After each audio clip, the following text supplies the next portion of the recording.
Okay, this recording is to help you to see all of the steps that it takes to go to setting up WordPress on your own hosting service. First of all, we need to go to One-on-One's hosting service. Since you already have an account there, go to admin.oneandone.com. I frequently go there, as you noticed. It was already in my my save searches. Your customer ID can be put here, or your domain name, because that's also your customer ID equivalent. And then your password. Go ahead and log in.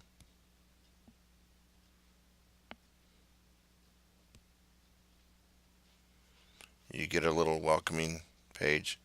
Now yours is going to look slightly different than mine because I do have a um, most likely a different account than most of you. This is a small business hosting service. So the first thing we need to do in order for WordPress to work properly, it has to have a database. So we're going to start there. We will go to MySQL database in order to set up a database specifically for the WordPress site that you're going to use. Click on New Database.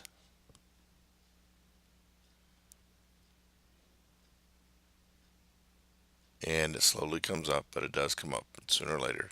And give it a description. So I'm going to put in here, um, for the sake of this, because I will delete it afterwards, example for class.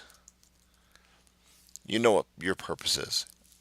It's a good idea to give a description because in your description, you will know later down the road if you can delete that database without it damaging anything.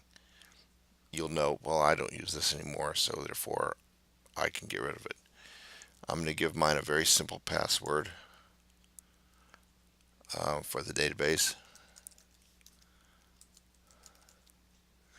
I need to give more than it's best to give at least 7. So I'm going to give mine 8. I think.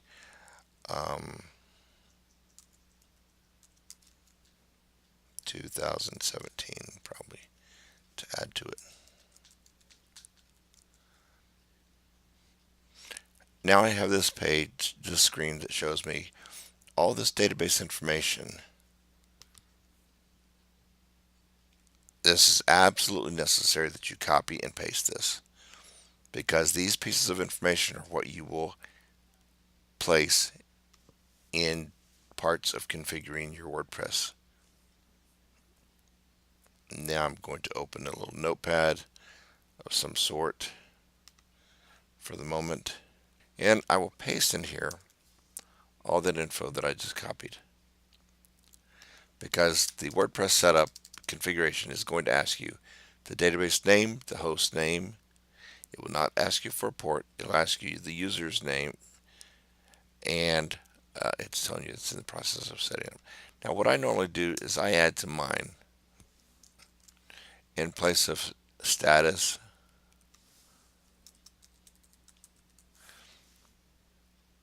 For those that I need to remember for a longer period of time,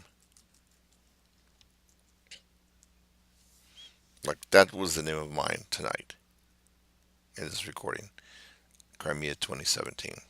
My next step is to go to, I can now go to WordPress, not .com, but WordPress.org. There's a brand new version. I just updated on all of my pages that use WordPress, 4.73. For this recording, I'm just going to download it to my desktop, and it is in a folder or a zip file. It is in a zip file. Double click. Okay, all of those files in there. I need to put these online. My next step will be to make sure that these connect to the database. Now, because I do not have a place, a subdomain that is, for this in particular, I'm going to put it under a development page. And I call this page development because it's where I go to develop. If you're not too sure of your login name and password, let me show you a little trick. Let's go back to admin.101.com. Hopefully I'm still logged into my panel, and I am. And when you go over to your secure FTP account over to the left side of your screen, when you go to your specific page, which is mine right here, I can click on the username. And when I click on the username and I say, it asks me about using a secure FTP account, and I tell, well, okay, I want to use FileZilla. I can download the whole configuration, which will have all the settings in it other than my password. So if you remember the password that you set up for your FTP, you're fine. So click here.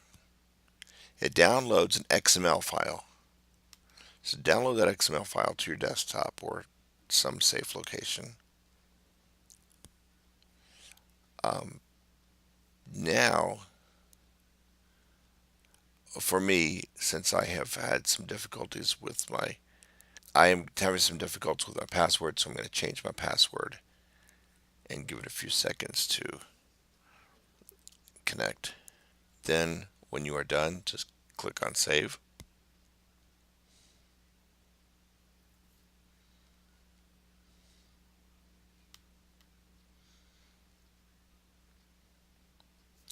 And give it about 3 minutes, maybe at the most, to fully configure your new password. Now, as you will see, when I click on this, I already have a setup.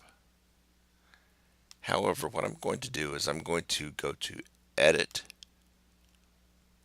Clear Private Data, Site Messenger Entries, OK, yes. When I click on this time, it is empty.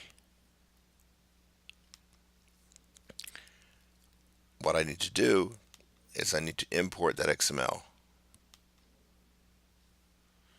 So I go to my desktop and I find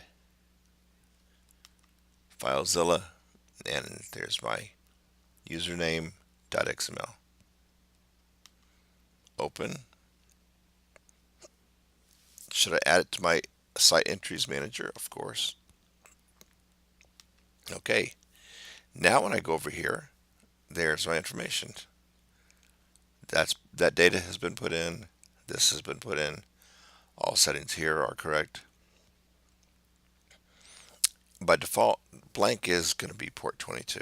So you can put the 22 in there if you feel like it. Makes you feel better.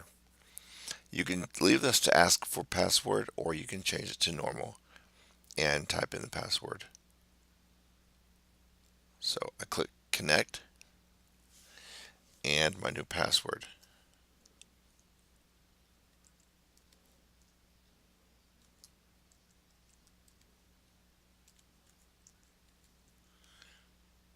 And I hope that it's fully configured by now. And it is. So here I am. I'm set up. There's everything I need. So in this dev account here, what I would do is I would go over here to my desktop. Excuse me for this being the struggle bus right now.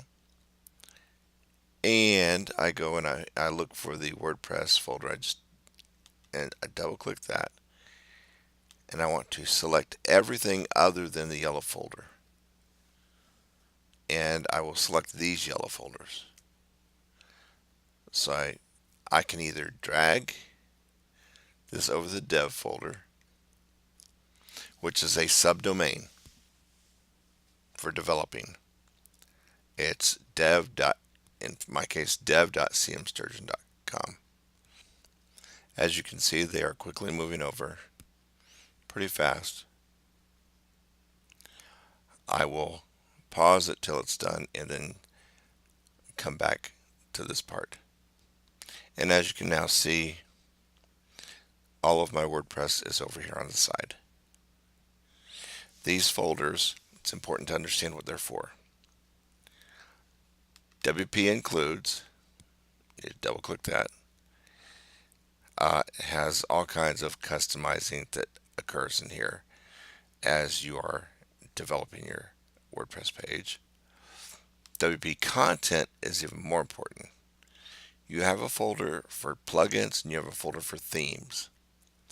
Now, plugins can be uploaded through the WordPress panel as well as themes. However, some themes are quite large, and it is much easier to do what I have done here. I have taken the themes, unzipped them, and dragged them and put them over here. So now when I go to dev.cmsturgeon.com, I will see them there. So if you have not done this before, this will show you how. If you have and you need a refresher, then you'll get that as well. Okay, our next step is going to be to, actually I don't have an example to show you. So let me explain. You go into your page, which is like, because I've already done mine, and you would go in here and when you type that in, type in the name of yours. So if you call yours blog.whatever.com or .org, whatever your name is, if you do, or you're doing testing, so you have a testing subdomain, and then your name, go to that, and then when you press enter, in my case it's actually going to bring up the page probably. Yes, it will bring up the page. That will ask you for the information that we recorded right here. It will ask you for the specific information that you copied and pasted. So what is your database name? Just copy that. Don't make sure you do not have an extra space on the beginning or end, because that counts as a character. Paste that into the part where it asks for your database name. It will not necessarily be in the order that you recorded it, that you copied and pasted it to a notepad. So make sure you read what it's asking for. At the end of it, will ask you about a table. Ignore the last item and then just say next. And then it will ask you then it will go to a page that will ask you, what do you want to name it? You can come up with any name because it can always be changed. So once you have that all set up,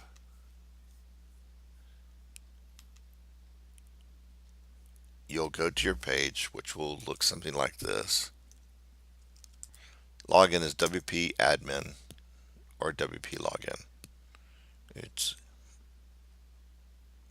Now, I mentioned plugins earlier as I pointed out the folders. One plugin is so you can replace the WP WordPress icon with your own logo on the back. And as you can see, I have done. I will have access to all of this information to the side. Now, mine is very long because of the specific theme I have. My specific theme has additional components to it. That is why I said before the spring break, please begin looking at themes. If you have not done so, spend some time doing that. If you see a few that you want to look at and consider, but you're kind of afraid to spend the money to do it if it's got a price on it, I will help you look at all the components of it to see if this is what you are needing. So what you will do is you can go to your go to the part that says called appearances or appearance, excuse me, and that is down here. And under appearance, you have themes. So when I click on themes, you will see all the themes that I have actually installed here at one time or another. There, only one is active, which is this one.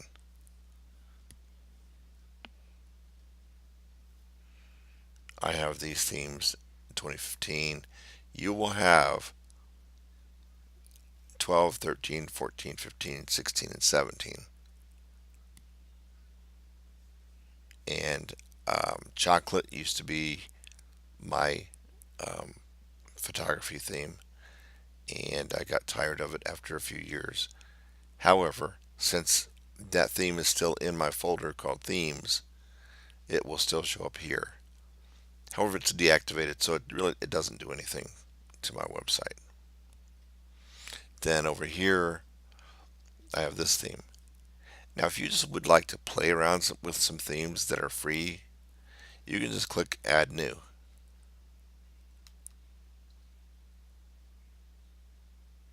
And as you can see, when you add new, you have multiple options: featured, popular, latest, favorites, etc. And in your feature filter, you can specify um, like some may want specifically for photography, some may want there specifically for blogging. I urge you not to do a blog for this class unless you create a subdomain called blog and it's a separate item. The specifics for the purpose of your site, I mean, that's up to you. You can search it that way, or you can look at what's the most, what's the featured one. I will warn you, if you click on preview, you're not going to see really what's going on.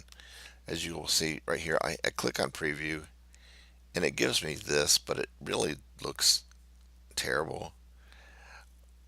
If truth be told, if you if you install it, then activate it, you'll see what it really looks like. When you do the preview, it does not give a true picture. However, you can click on details in preview. Sorry,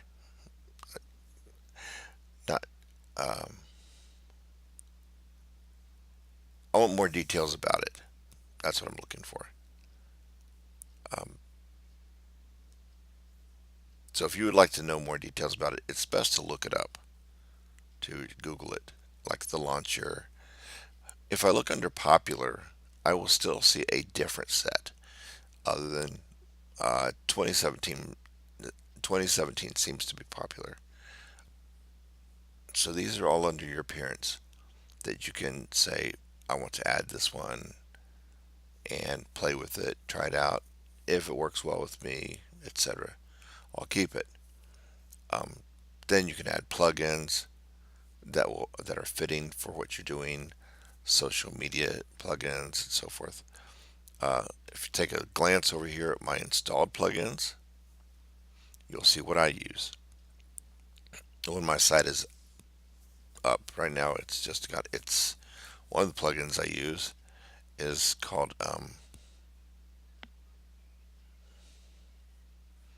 I have so many, login screen manager. That's where the login on the back is. That doesn't show WP for WordPress, but it shows my logo. And it's a very simple one. It tells you what size to make your image and so forth. Also, I use maintenance. So if you went to my site right now, you'll see that it's in maintenance mode. Again, that's a nice little plugin. All these plugins are freebies. Um, the Revolution slider, it's awesome. The If you get a version that comes with your theme, it's a lot better than just uploading the free version. If it comes with your theme, it's not the free version usually, unless it comes with a free theme. WordPress statistics, I like to know how many hits I'm getting on my site and so forth. Right now, I'm really lowering those numbers by not having my site up and running properly.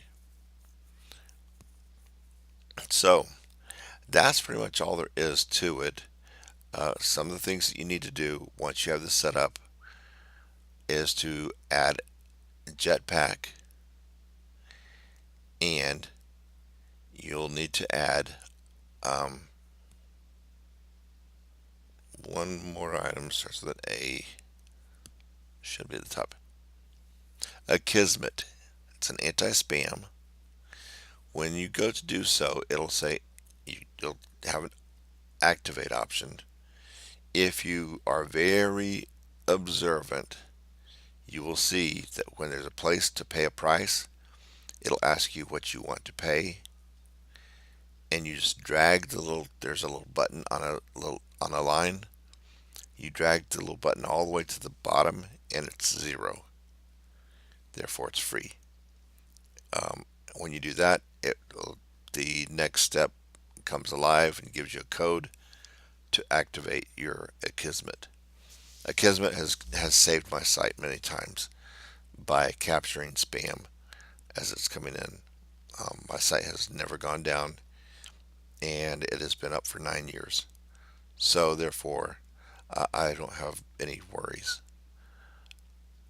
Um, I put my photography predominantly on 500px.com, and since my site is for photography, uh, this nice little plugin here retrieves images and just animates them, or not animates, but kind of rotates them over in a corner so that every time somebody visits my site, you'll see a different set of pictures. They don't, they're not automatically rotating all the time you're on the page. They're a set of stills.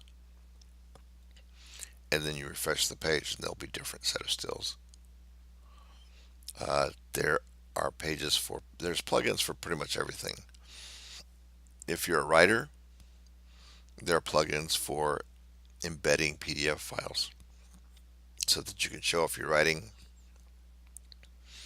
Uh, there is pretty much anything you can dream of. So if you can't find it, don't hesitate to ask for it, and we'll see what we can find for you. I hope this doesn't consume all of your night. It shouldn't. Uh,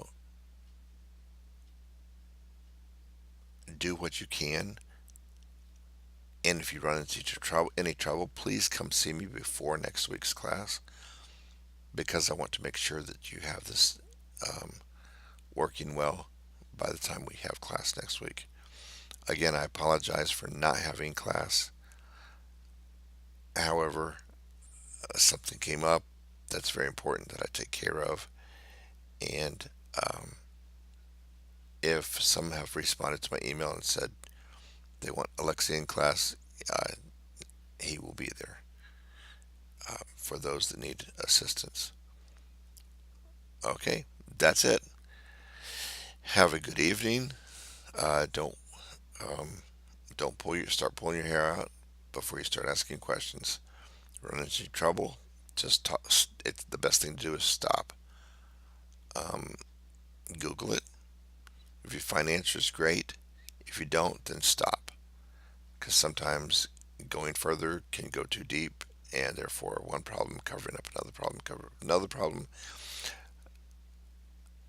ends up being a big problem. Okay, take care. I shall see you